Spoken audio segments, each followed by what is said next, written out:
ciudad de Pereira. Estamos adelantando un programa desde el Ministerio llamado Escritores Colombianos Visitan las Bibliotecas Públicas. Hoy nos acompaña el escritor barranquillero Paul Brito y estará acompañado también por John Carvajal, coordinador de la Red de Escrituras Creativas de la Biblioteca Ramón Correa Mejía. Paul estará hoy ofreciendo una charla que ha denominado Manual de Intrusiones, la lectura como introducción a otros mundos, y mañana también estará visitando la biblioteca del municipio de Marsella, aquí muy cercana a Pereira, donde presentará la charla Obrero de los libros, cómo escribir a partir de la materia prima de lo real. Los dejo con Paul y con John, y espero que esta charla sea muy productiva para todos. Buenas noches, muchas gracias. Perdón, las personas que esta mañana no tuvimos sesión, la idea de hacerla hoy en la noche era porque teníamos la visita de este cronista, finalista también de algunos concursos de poesía y cuentista destacado con diferentes premios a nivel nacional e internacional, que es Paul Brito, un escritor barranquillero. Él tiene programado una charla que es muy interesante y a la cual llegaremos en algún momento de esta conversación. Es el manual de instrucciones, ¿no? Manual de intuición. Yo ya empecé mal porque ese es el problema de leer las primeras ediciones de Luis y no tener la segunda edición que acabo de recibir en la biblioteca.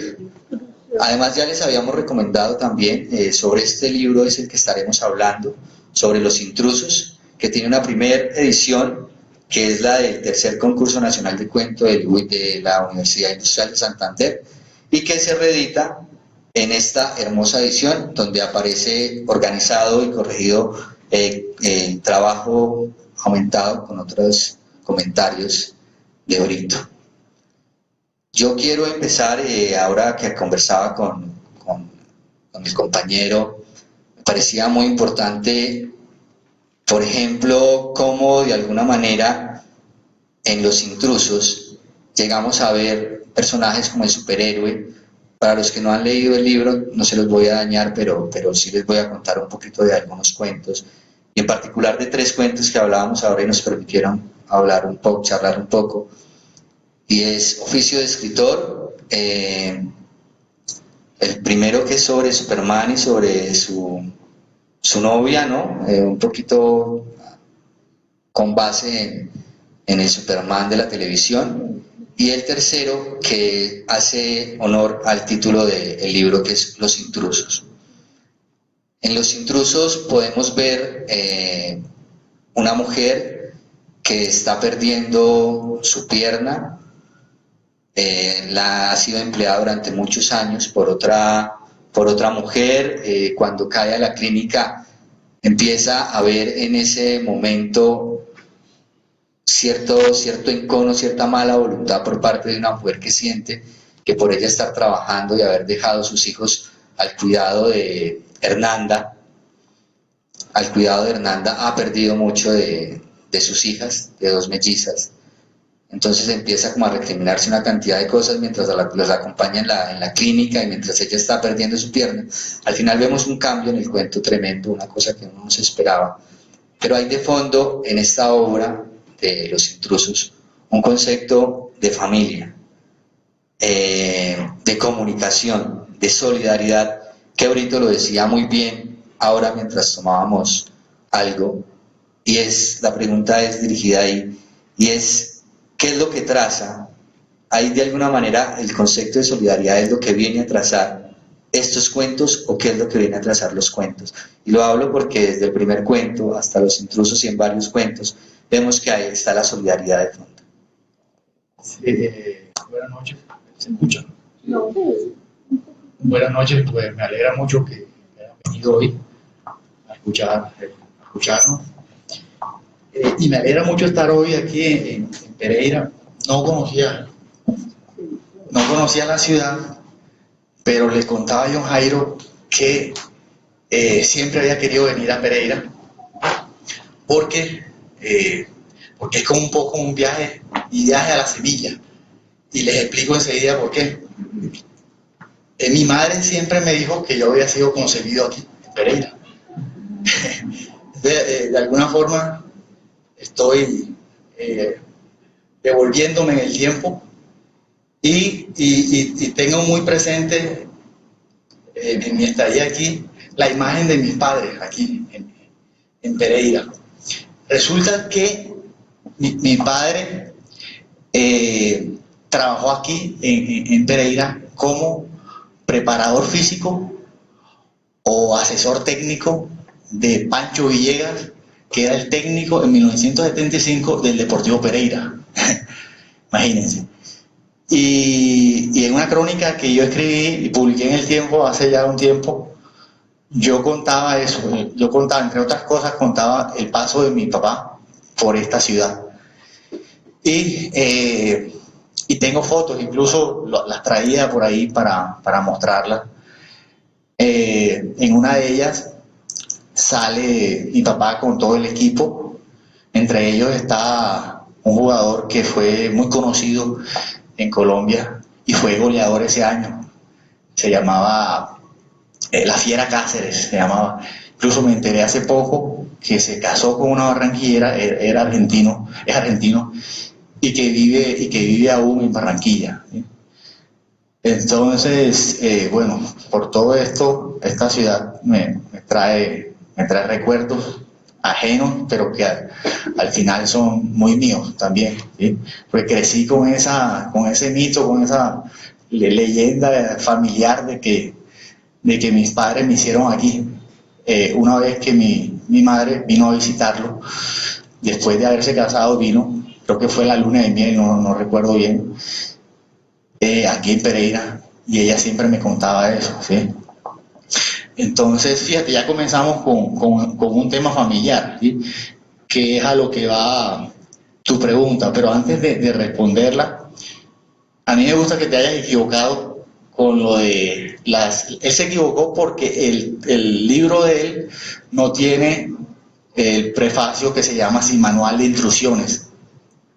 Y me gusta que te hayas equivocado porque es que creo que de eso se trata la literatura, de distorsionar los conceptos, las ideas, probar las variaciones de esas ideas, de esos conceptos. Y dijiste instrucciones, dijiste intuiciones y dijiste, y bueno, y finalmente es intrusiones, pero el libro al final tiene instrucciones, tiene intuiciones, tiene intrusiones. Todo eso tiene que ver con esas variaciones con las que uno juega cuando está escribiendo. Entonces, me parece que fue muy pertinente tu confusión, tu error. Y en cuanto a la pregunta sobre la familiaridad, el libro se iba a llamar La muerte y sus familiares, ¿sí? Se iba a llamar precisamente así porque yo notaba que en todo había un fuerte componente familiar. Todos tenían que ver con relaciones familiares, personales, ¿sí?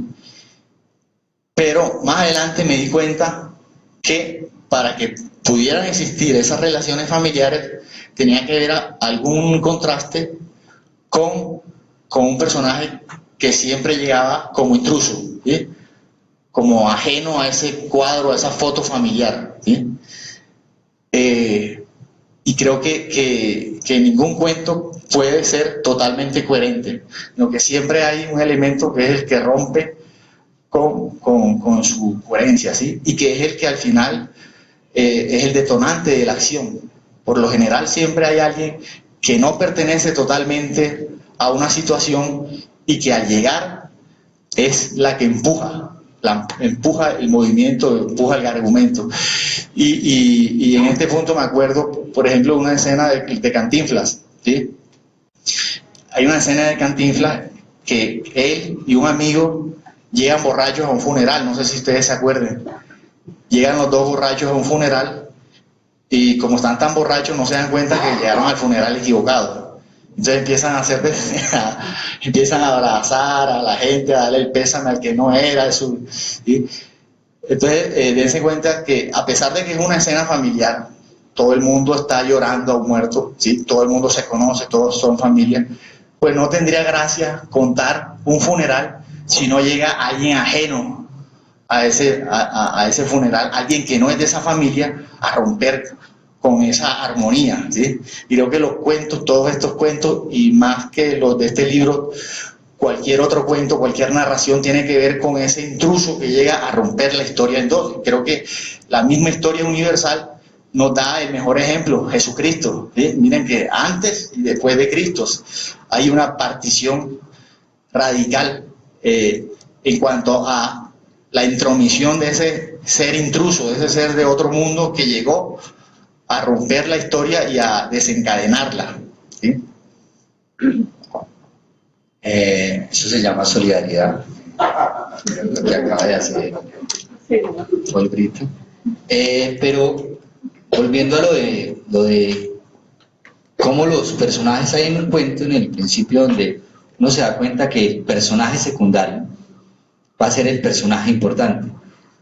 Pero eso no es esa es una metáfora para decir que en la vida realmente, o así lo siente uno, esos personajes que aparentemente no son tan importantes, terminan siendo los personajes o las personas más importantes y aún mejor, las más necesarias en el desarrollo de la vida o de la historia, porque cada cuento cuenta un pedacito de vida. Y en ese orden de ideas es a donde vamos a la charla que ha planeado Paul, y es el manual de intrusiones. O sea, cómo el intruso, cómo el otro que se mete a esa historia viene a ser un elemento importante, un elemento que estimula el desarrollo de la acción. En el caso, por ejemplo, del cuento que lleva el título del libro, hay un personaje que siempre está babeando en la clínica, que es molesto, y le molesta a uno y molesta más a Neila, a la mujer que está en la clínica con Hernanda. Pero ese personaje también va a ser el que va a permitir que ella llegue a la casa y cambie. Y sueñe. Y sueñe, es el cambio, ¿no? Entonces, cómo esos personajes son importantes, y de ese sentido, ¿qué manual es el que plantea el autor para que esos personajes, esos intrusos, sean detonantes? Bueno, fíjate, cuando tú me hablas de personajes secundarios, me acuerdo enseguida de varios en el libro que son determinantes. Por ejemplo, en un cuento que se llama Pesas y Párpados, yo recuerdo que ese cuento lo tenía en una gaveta durante mucho tiempo, ¿sí? Y sentía que no cojaba, sentía que no lo consumaba, que no lo terminaba, que le faltaba algo, ¿sí? Y cuando finalmente encontré ese intruso que le faltaba, ese personaje secundario que le sirve de alguna forma de contraste a la historia, que le sirve también de catalizador, ¿sí? Y como al mismo tiempo el punto de equilibrio, es cuando sentí que la historia cobraba un sentido, ¿sí? En ese cuento de Pesas y Párpados hay una mujer que se le aparece al personaje principal y que tiene olor a tierra húmeda. A él le huele tiene una cola para entrar al baño, y la mujer tiene un fuerte olor a tierra húmeda, ¿sí? Y yo al principio no sabía por qué esa mujer tenía ese olor y por qué ese personaje había entrado a mi cuento, ¿sí? ¿Qué carajo estaba haciendo allí en él, ¿sí?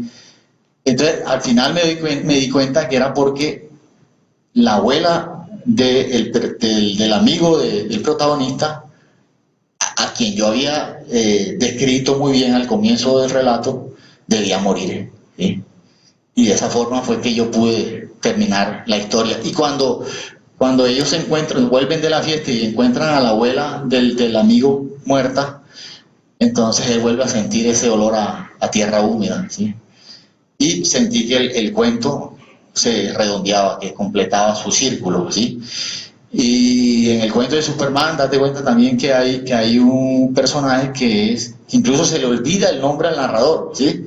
Tan secundario es que nadie, incluso cuando yo estaba escribiendo, yo llamaba a mis amigos, oye, ¿cómo se llama el fotógrafo de Superman? ¿Ustedes saben cómo se llama el fotógrafo de Superman? ¿Ah? ¿Ah? Jimmy Olsen.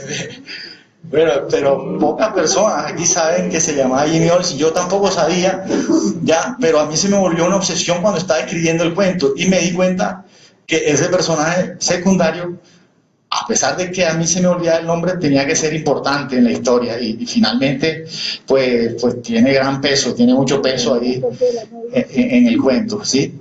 Entonces, creo que en todos los relatos iba sucediendo eso y yo me di cuenta, sobre todo cuando ya terminé el libro de cuentos, yo me daba cuenta de que faltaba algo, pero no era un sentimiento tan explícito, una percepción tan explícita.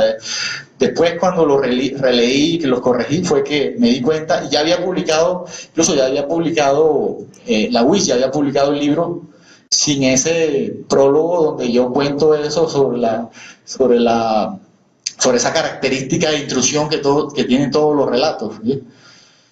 Creo que si lo hubiera tenido esa idea tan consciente desde el comienzo, no hubiera podido escribir los cuentos, porque de alguna forma la escritura de ellos es como perseguir esa intuición y darle carne, ponerle sangre, ¿sí? Y completar todo su círculo para yo poder darme cuenta de esas ideas más conceptuales, ¿sí? Y también tiene mucho que ver con lo que tú decías de que un cuento tiene que mostrar más que decir. Que si yo me ponía a explicar esto que le estoy contando ahora, pues era como explicar un chiste, ¿sí? No hubiera tenido gracia.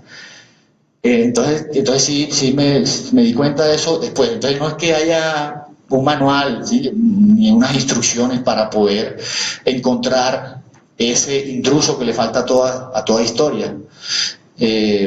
Porque se supone que tiene que darse de manera, fíjate, intuitiva. Por eso también es un manual de intuiciones, ¿sí?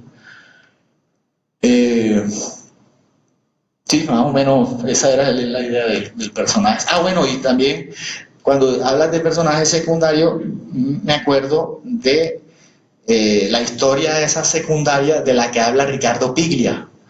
El Ricardo Piglia dice que un cuento siempre está contando una segunda historia que está escondida en los entresijos de la primera y que al final esa segunda historia tiene que emerger, ¿sí? Si no, el cuento no se produce. Y si nada más cuentas una historia lineal y la historia no esconde otra secundaria, otra historia intrusa, pues estarías contando algo anecdótico, algo que no tiene mayor importancia, ¿sí? Para que se convierta en un relato literario tiene que tener un trasfondo, ¿sí? Tiene que tener un sentido más amplio que el de la misma historia.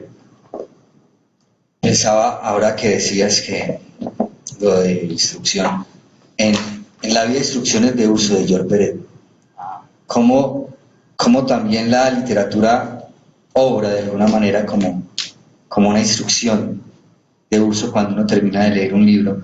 Lo digo porque cuando uno termina de leer algunos cuentos del libro Los Intrusos, sin duda alguno de todos esos cuentos tienen que ver contigo.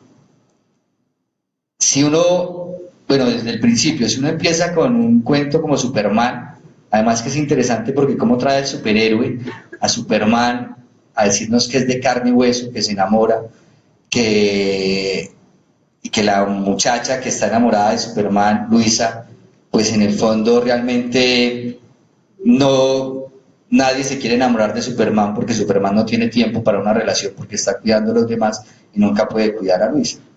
Y el cuento más o menos habla sobre eso. Y lo interesante de ese cuento, y cuando uno salta de ese cuento, por ejemplo, a Los Intrusos, es como en ese cuento ya hay cierto manual de instrucciones de una relación cuando uno lo termina leyendo, porque le dice a uno, puedes hacer lo que tú quieras, entonces uno cambia todo por esta mujer, empieza uno a hacer lo que ella quiere, él deja de ser Superman, además es un Superman que tiene problemas de audición, ya sé por qué ese Superman tiene problemas de audición, tiene problemas de audición y él deja a Luisa, después regresan porque él es un poquito huevón ¿sí? Como lo dice en el libro. Super huevón, es Superman. Entonces él regresa con Luisa, tienen un bebé y resulta que después pasa lo peor, es que eso no se los voy a contar, pero cómo también uno entiende también cómo es una relación, cómo se construye una relación o cómo una relación termina por deconstruirlo a uno o viceversa. Entonces eso me parece interesante y no sé si eso es pensado de alguna manera, cómo cada cuento tiene que ver también como con cierto manual para hacer las cosas. Sí, yo creo que un cuento terminaría siendo un manual de instrucciones al revés. Un manual de instrucciones, pero contado de atrás para adelante, ¿sí? Porque fíjate que el cuento siempre, por lo general, guarda siempre algo que te sorprende, ¿sí? Entonces, y un manual de instrucciones al revés, ya en un manual de instrucciones ya está todo previsto, ¿sí? En un cuento, en cambio, todo puede suceder, ¿sí? Claro, ya habiéndolo leído, ya tú podrías escribir un manual para que no le suceda a ese personaje lo que le sucedió a Neila, lo que le sucedió a Superman, lo que le sucedió. Entonces creo que por ahí va la cosa, así es como una inversión, aquello del manual. No sé si también lo del manual tiene esa connotación de mano, ¿sí? De artesanal, de algo manual, de algo así. Y creo que un cuento es como un guante, ¿sí? Es como un guante, debe calzar la forma, la historia con sus personajes, ¿sí? Y uno nota cuando una historia le queda muy grande a un personaje o le queda muy pequeña, ¿sí? En ese sentido también es algo manual, cuando uno siente que uno mismo se identifica con ese relato y se lo puede también, lo puede usar también, ¿sí? Son los momentos en los que uno se identifica totalmente con las mezquindades o las virtudes de un personaje, ¿sí?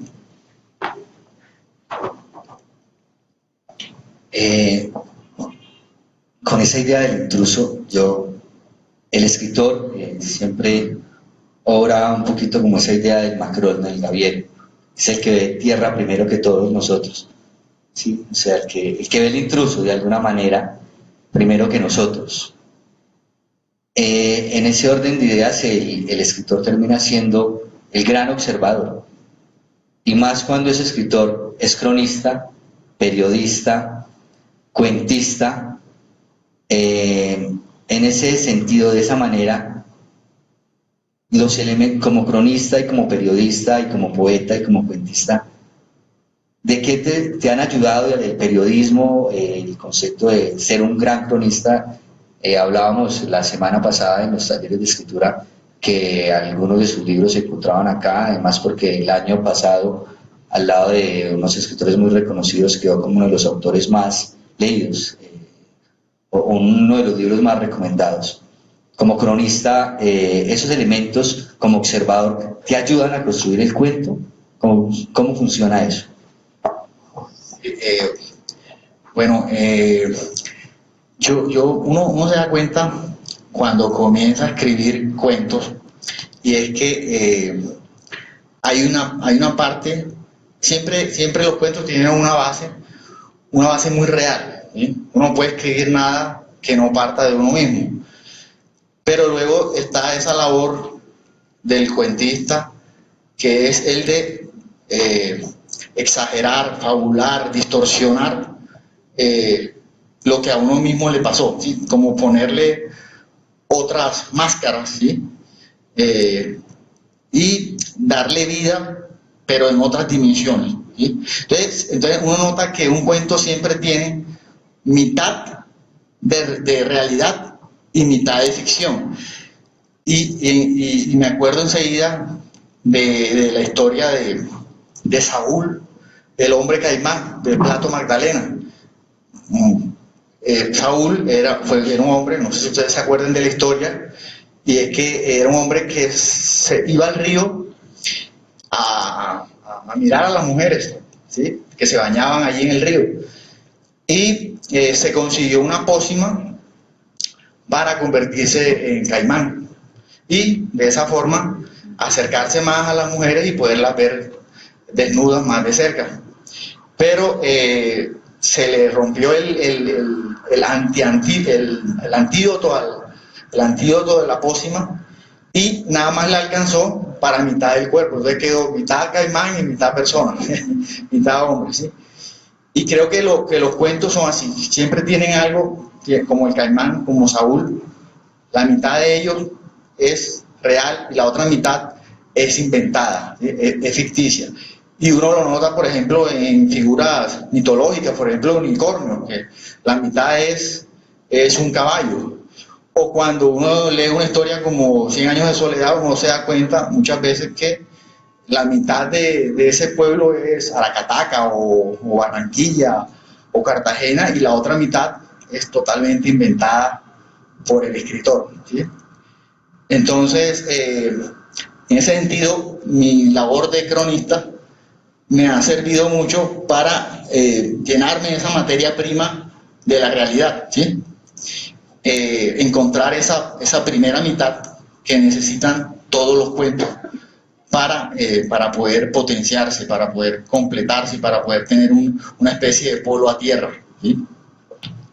Yo pensaba cuando leía tus cuentos también en lo del nuevo periodismo, viejo periodismo ya, en lo del periodismo literario, en eso de Tom Wolfe, y es que a una persona con tanta experiencia como periodista, como cronista, casi que se le hacía obligado, pero de una manera, de una buena obligación, tener esas herramientas del periodismo para usarlas en la narrativa como lo hace el periodismo literario. Y cuando uno mira de alguna manera tu obra, uno siente que pueden existir, uno puede leer algunas crónicas, bueno, eso lo podría hacer con cualquier libro de cuentos, pero en el caso particular tuyo, con la influencia que puedes tener del periodismo, es que puede leer algunos cuentos como crónicas y uno se da cuenta que la estrategia está también en cómo se vinculan elementos de la narrativa para que haya fluidez.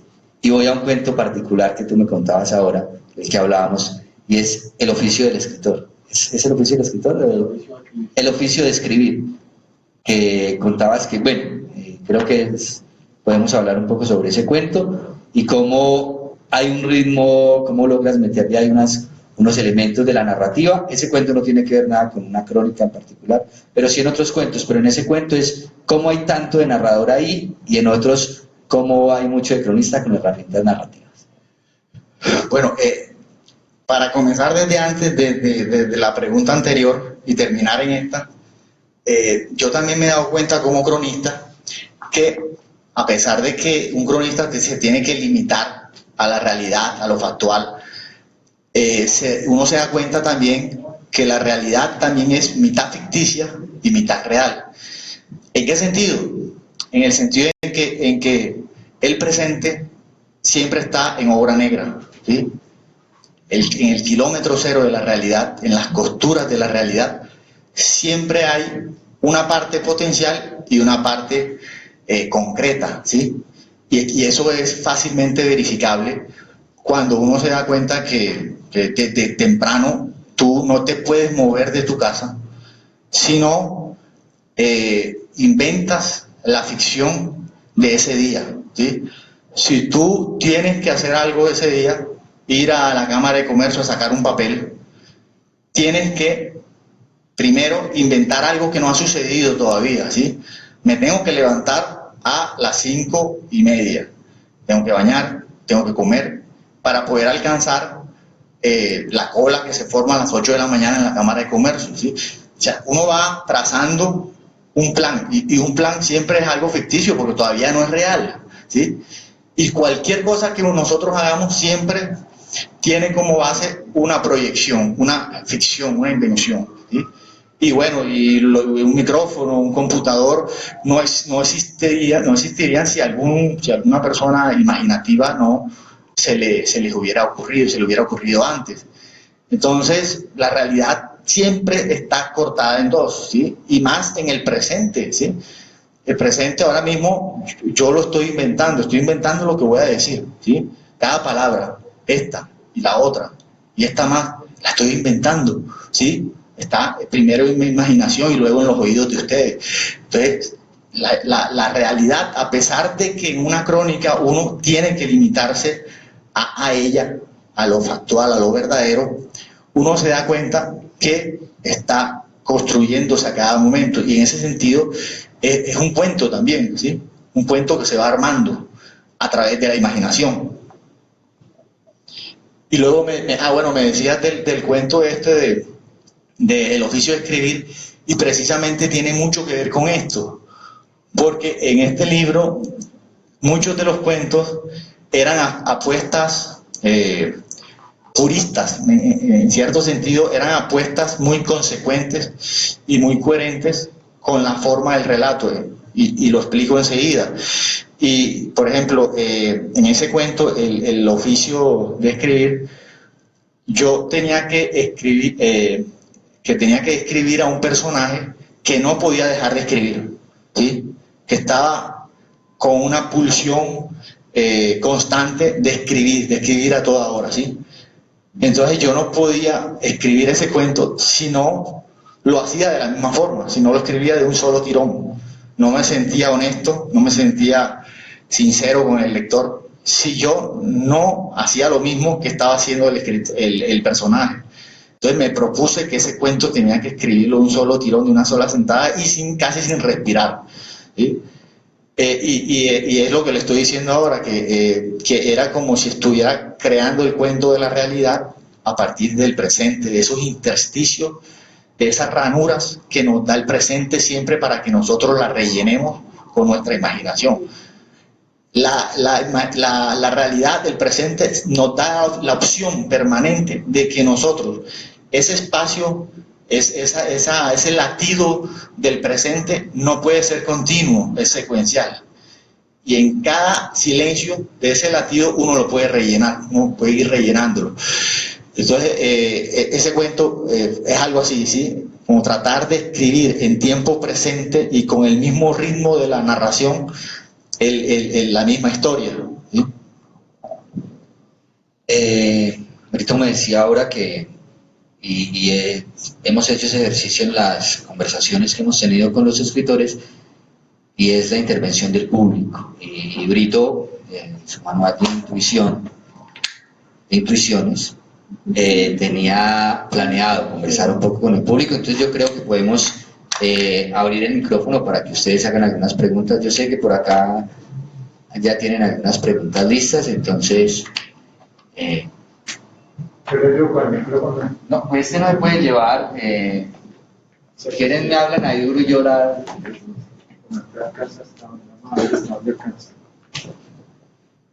¿Quién quiere hablar? Nadie va a hablar. Está muy desarrollado. Todos, ¿no? ¿Quién quiere hacer alguna pregunta? Bueno, yo le hago una. Si quieres con el micrófono, que es que no se escucha bien acá.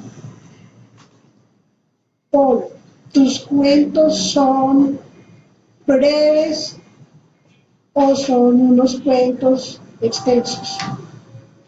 ¿Y cuál es, digamos, para un escritor, cuál es la diferencia entre un cuento corto y uno largo? Si, digamos, el mismo, los protagonistas tienen, en ambos casos, tienen el mismo, la misma importancia. ¿Me entiendes? Sí. Fíjate, yo creo que no hay, para mí no hay cuentos largos. O sea, pero perdón. Sí, para mí no hay cuentos largos, sino alargados, ¿sí? Cada historia, dependiendo de cómo se cuenta, tiene la extensión que debe tener, ¿sí?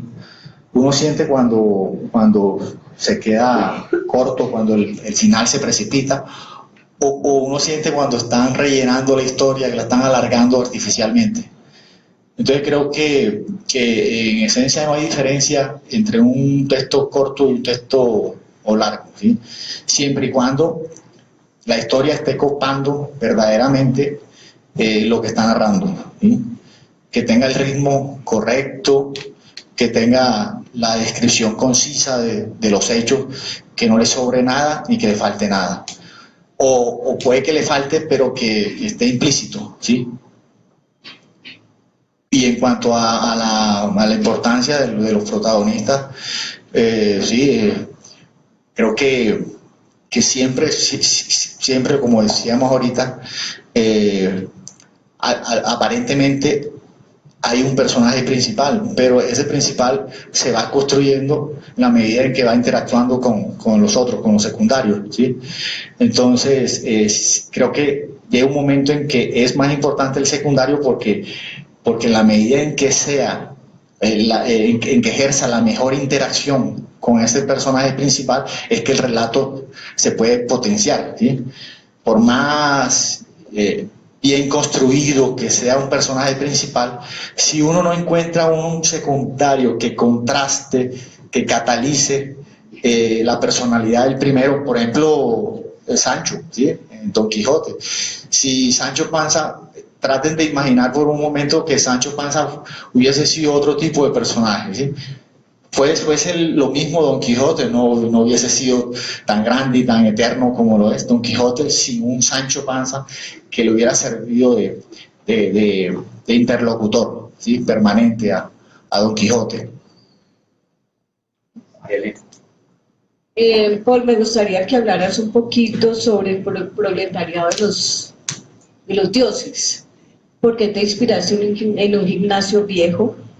¿Un qué? Gimnasio viejo. Ah, ok. ¿Es como una cultura al cuerpo o por qué tomaste ese tema en los gimnasios? Bueno, fíjate que ese fue uno de las primeras crónicas que escribí, ¿sí? Y bueno, comencé por ese tema porque era el tema que yo sentía más cercano en ese momento. Yo desde los 14 años iba a gimnasios y sobre todo gimnasios populares de barrios, ¿sí? Entonces ya conocía toda la fauna alrededor de esos pesistas, ¿sí? De esos pesistas improvisados. Entonces yo sentía que no tenía que hacer el trabajo de campo porque ya a través del tiempo ya lo había hecho, ¿sí? Y bueno, y todos mis amigos, los amigos de ese mundo, muchos de ellos eran personajes que podía explorar y que podía explotar, ¿sí? Además sentía que el mundo de los gimnasios y de las pesas escondía una metáfora muy bonita y muy profunda, a pesar de lo frívolo que puede parecer que alguien se meta en un gimnasio a hacer crecer los músculos. Creo que la misma imagen de alguien matándose repetitivamente en un gimnasio sin un gol que lo redima, sin que nadie lo levante en hombros para festejarle la 7ª repetición, creo que todo eso guardaba como una paradoja sobre la misma vida de uno, ¿sí? Que uno también está todos los días sometido a una rutina y cada vez que terminamos un día nadie nos levanta en hombros, ¿sí? Entonces creo que lo que abundan son las historias muy parecidas a los pesistas de barrio y que eso se podía explotar bastante. Hola. Respecto a lo que hablaba ahora de que casi siempre me cuento. Usted decía que el intruso como que hace falta, ¿cierto? Como que hay que inventarlo en el cuento. También a mí me parece que casi siempre sobra en los cuentos y en los escritos, porque siempre está ese personaje o ese espacio como que siempre rompe el paradigma de la historia, que siempre está ahí como tergiversando el cuento como tal. Entonces, no sé, me parece que también el intruso a veces casi siempre sobra en los cuentos. No sé qué pienses al respecto. Sí, es que date cuenta que en la medida en que sobra es que puede emerger la historia, ¿sí? Es como un vaso de agua. Si a ese vaso le caben 100 gotas, ¿sí? Tú no vas, y si el vaso es oscuro, tú no vas a saber de qué color es hasta que la última, esas 101 gotas, se desborde, y es que tú pueda ver el contenido del vaso. Entonces las historias también son así, falta esa gota que sobra para uno ver lo que contiene un personaje, ¿sí? Ver el espíritu, el ser de una historia, de un tema, de un personaje, siempre se da a partir del exceso. Y creo que la hipérbole tiene mucho que ver con eso, ese recurso. Y en 100 años de soledad y en todas las historias de García Márquez, él hace mucho uso de ese elemento que sobra, que aparentemente sobra o que es excesivo, ¿sí? Sus cuentos, sus historias se basan mucho en esa potenciación sobre el exceso, ¿sí? Y creo que ninguna historia, es que creo que está en la misma naturaleza de la escritura. En la escritura, en una hoja de papel, no existe el tiempo, ¿sí? Uno mismo tiene que inventarse la línea del tiempo, porque en el papel no existe, ¿sí? El escritor se inventa ese ritmo, ¿sí? Para reemplazar una dimensión que existe de forma natural en la vida real. Entonces, si uno no recurre a la hipérbole o a lo que sobra, ¿sí? O lo que aparentemente sobra, el cuento va a quedar muerto en el papel, ¿sí? Es muy difícil darle vida a algo que está simplemente congelado en una hoja, ¿sí? Y creo que de ahí la importancia de impregnarle esas gotas sobrantes. Sí, acá. Acá se escucha mal. Sí, es que aquí en este rincón no se escucha bien, pero es porque se no alcanza. No, aquí no. Aquí no, nosotros de verdad no. Por acá se pinta. Venga, alguien. Un pellizca pasito. Sí. Bueno, buenas noches, Paul. Yo quiero preguntarte,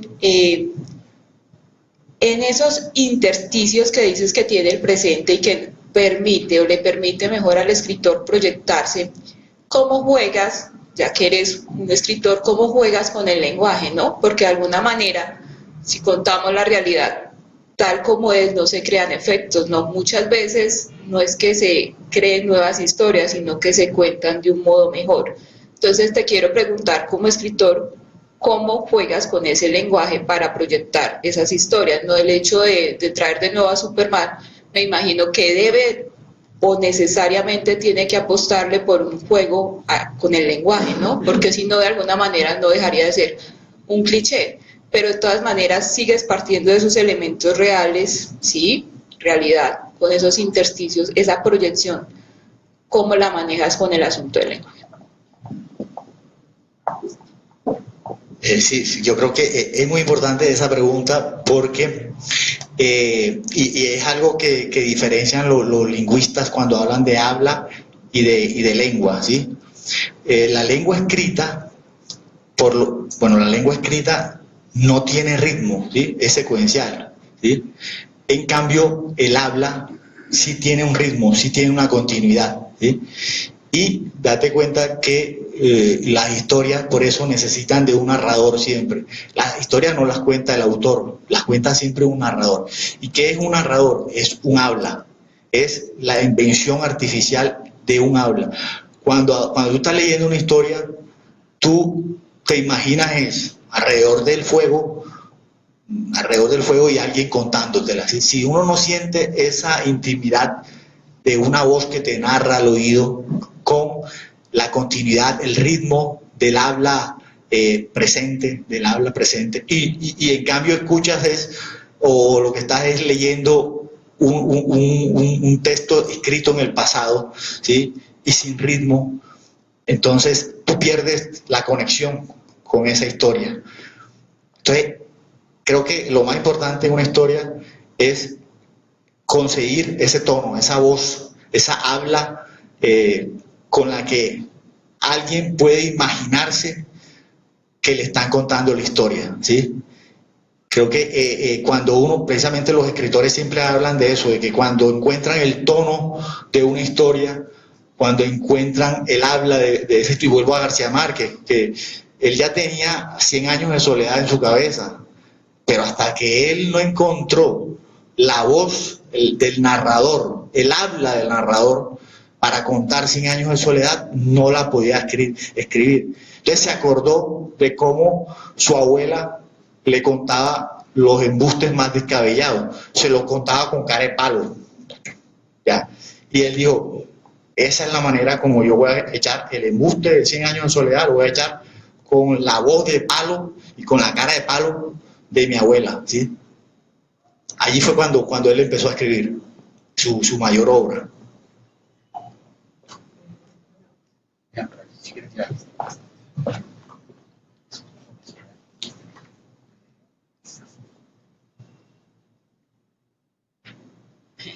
Hola.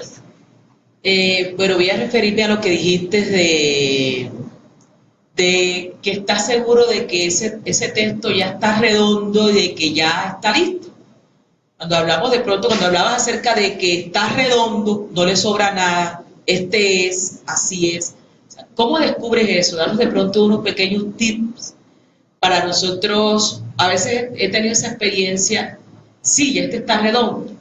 Puede que diga, porque a veces me pregunto, me baso de pronto, ¿esto es lo que yo quería decir exactamente? O definitivamente aquí le falta algo, o definitivamente tiene que ver con la estructura, o tiene que ver con el boom la misma historia. A veces tengo esas sí, de pronto esas inseguridades que a veces me gustan porque me pueden dar otra chispa, otra pista. Pero de pronto cuando digo, este está redondo, quedó redondo, estoy seguro, unos pequeños tips. Mira, es muy buena pregunta. Están haciendo preguntas buenas y difíciles, pero me gustan. Bueno, creo que tú misma mostraste la paradoja esa, o la contradicción de que un cuento cómo puede estar redondo y cómo puede implementar un elemento que le sobra, como el intruso, ¿sí? Y creo que la paradoja de la obra de arte, ¿sí? A diferencia de la ciencia, ¿sí? La ciencia sí tiene que estar toda justificada racionalmente, ¿sí? Una afirmación, un texto científico, a ese texto no le puede faltar ni sobrar nada, ¿sí? Pero paradójicamente una obra de arte, una narración literaria, necesita de algo que le sobre o de algo que le falte profundamente, pero que esté implícito en la historia para poder completarse. Y creo que esa característica tiene mucho que ver con la vida misma, ¿sí? La vida misma, uno siente siempre eso, que uno siempre está buscando algo que le falta, a pesar de que uno pueda tenerlo todo en algún momento, uno siempre siente que le falta algo, ¿sí? Y esas son las contradicciones, las paradojas de la vida, que no está completa nunca, sino contradictoriamente le falta algo. Y a una historia le puede faltar algo en cuanto a contenido, pero la estructura creo que tiene que ser como el guante ese del que hablaba antes, tiene que chazarle totalmente, ¿sí? Ahí sí, en cuanto a la estructura, a la forma, creo que al tono que hablábamos ahora, sí tiene que ser el exacto, el preciso, ¿sí? En cuanto al contenido, no, porque el contenido de una obra de arte tiene que ser la vida misma, y la vida misma no la puedes contener, se tiene que derramar. Entonces creo que y paradójicamente una historia no se completa hasta que tú no la ves chorreando por todos lados. Era lo que yo mostraba con el vaso ese, no está completo, tú no sabes qué hay en el interior del vaso hasta que se desborde. Es la ironía de la literatura.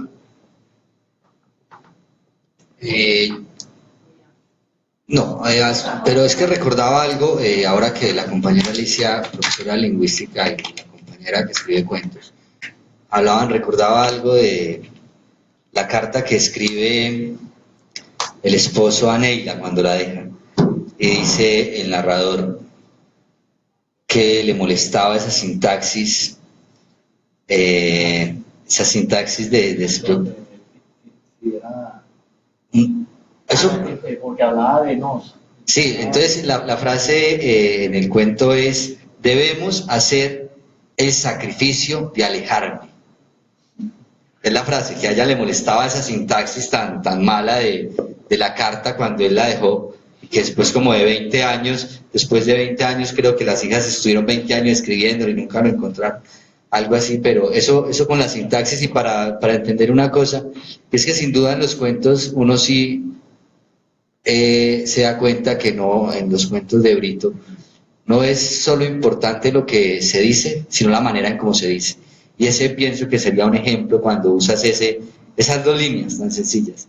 Debemos, me preocupa, me molesta la sintaxis tan despreocupada, tan cínica, al dejarme la carta cuando terminó el matrimonio. Debemos hacer el sacrificio de alejarme.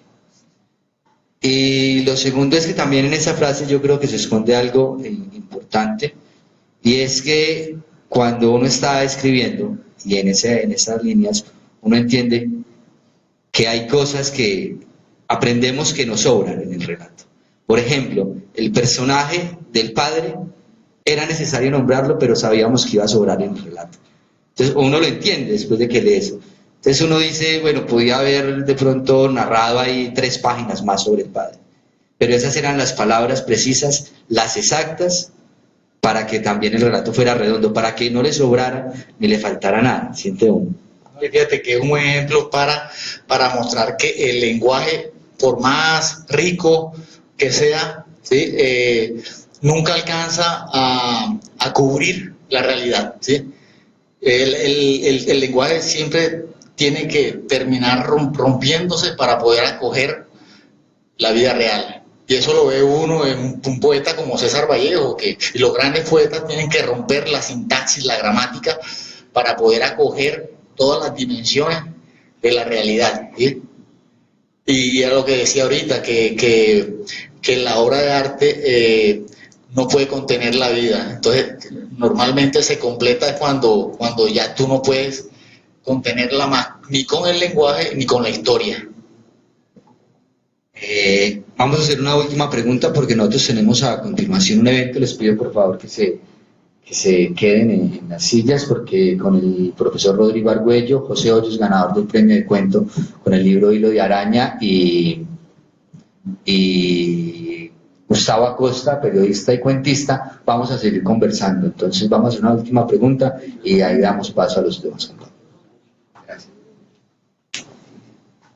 Tiene que ver con lo del intruso, pero en la historia hay un momento que bueno, que he escuchado y que también de pronto he podido ver, que es el no retorno. Ese juego del no retorno, es decir, ya esa historia va y el no retorno de pronto, no sé si tiene algo que ver con lo del intruso, como el que llega de pronto así, o es otra cosa. Pero como un ejemplo exacto del no retorno, me dices tú, ¿no? Sí, pero cuando uno está escribiendo ya la historia, ¿verdad? Llega un momento de que sucede algo en ese personaje que divide el antes y el después. Y después de eso no hay retorno. Es decir, no hay retorno para atrás, ya vamos. Es a seguirla y a terminarla. No sé en qué sentido. O sea, ahora, la primera vez que hablo, oigo, pero de pronto porque estás haciendo relación con la historia. El intruso ahí tiene algo que ver en eso que irrumpe o hace como una metáfora de personaje, la parte del intruso. Sí. Yo te hablo en el recorrido de la secuencia de la historia, ¿verdad? Que llega un momento que no hay dos retornos, que sucede algo en ese personaje que por lo general tiene que ser así, ¿verdad? No hay un no retorno de esa historia, de ese giro que tiene que tener ese personaje o esa historia para que... Sí, bueno, fíjate que yo hace poco, bueno, hace como un año, escribí un ensayo que tenía mucho que ver con eso, ¿sí? Yo diferenciaba la novela del cuento en base a la manera como la realidad invade la historia o la voluntad la contrarresta, ¿sí? Entonces yo decía allí en ese ensayo que normalmente En la novela era más importante la voluntad del personaje, ¿sí? Y cómo esa voluntad iba progresando dentro de todas las circunstancias adversas de la historia, cómo de alguna forma le iba ganando el tiempo, ¿sí? Y cómo de esa forma es que podía extenderse en el tiempo esa historia y no quedarse en unas cuantas páginas. En cambio, en el cuento, para mí que lo más importante que la voluntad del personaje eran esas circunstancias que a pesar de la voluntad y de la fortaleza de ánimo del personaje, esas circunstancias terminan moldeando la voluntad de ese personaje, ¿sí? Cómo terminan definiendo el destino de él, ¿sí? Y en ese sentido, un cuento por lo general está más cerca a la tragedia que a la épica, y la novela, por más que nos hable de perdedores, nos cuenta la gesta de un personaje, ¿sí? De cómo ese personaje pudo mantenerse en el tiempo, ¿sí? Cómo pudo ir superando obstáculos, ¿sí? Hasta que al final nos encontramos con un personaje que de alguna forma seguimos reconociendo como el mismo del comienzo, pero ya potenciado por todas esas experiencias. El no retorno que tiene que ver con ese mecanismo de intrusión de los relatos. Creo que en el cuento las mismas circunstancias son como intrusiones dentro de tu vida, ¿sí? Una historia comienza siempre con una cotidianidad, con una situación estable, ¿sí? Hasta que llega esa circunstancia, ese momento intruso que rompe con esa estabilidad, ¿sí? Y allí es cuando se genera la verdadera historia, ¿sí? Cuando viene ese momento de no retorno, ¿sí? Y cómo hace ese personaje para valerse de una situación en que ya no puede apoyarse en la inercia de su pasado, sino que tiene que inventarse otras maneras, otros mecanismos, ¿sí? Y el cuento creo que siempre relata eso, siempre narra un personaje desorientado porque ya lo que ha vivido no le sirve para enfrentar el nuevo cuadro de circunstancias, ¿sí? Y creo que en Los Intrusos hay varias situaciones de ese estilo, y Superman, que hasta cierto momento había podido vencer a los criminales, y de pronto se da cuenta de que está perdiendo el amor de su vida. Entonces, que los poderes de él no le van a servir de nada frente a la kriptonita que le están poniendo en el corazón, ¿sí? Y así cada cuento tiene que ver con una situación estable a la que un momento invasivo o un momento de no retorno le llega a la vida de él, ¿sí? A su vida. Manual de Intrusiones es el trabajo que hoy Paul Brito nos comparte. Paul, muchas gracias por acompañarnos, a Freddy, a la Biblioteca Nacional y a la Secretaría de Cultura. Muchas gracias.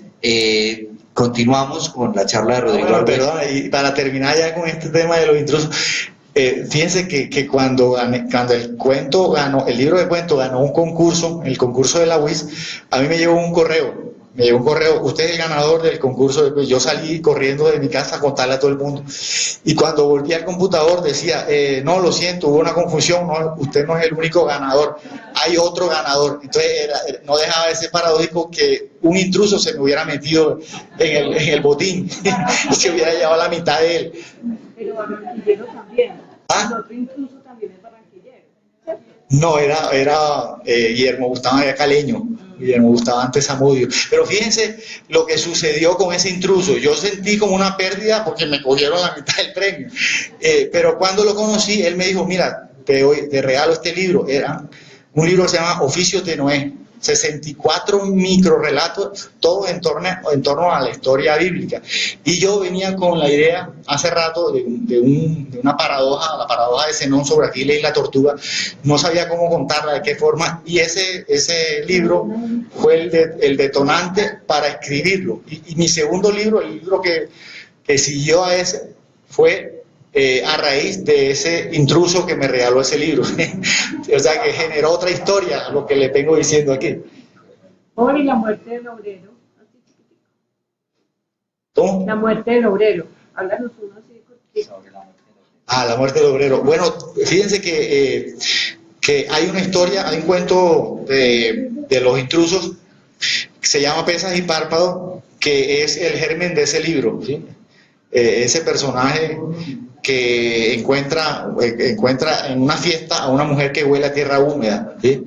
Ese fue el inicio de esa novela, y nació precisamente en este libro. Y así como ese libro nació aquí, en este libro, tengo otro también que surgió a raíz de otra historia de este mismo volumen, ¿sí? Creo que este libro para mí es el primero, y además todas las historias todos los libros que estoy escribiendo, todos nacen de él, ¿sí? Son el detonante de los demás. En el 2007, Los Intrusos, que ahora aparece con el prólogo Manual de Intrusiones, recibe el premio de la Universidad Industrial de Santander como libro de cuentos. Jurado Roberto Rubiano Vargas, Fernando Cruz Cronfrey y Serafín Martínez. Gracias, Paul, muchas gracias a ustedes por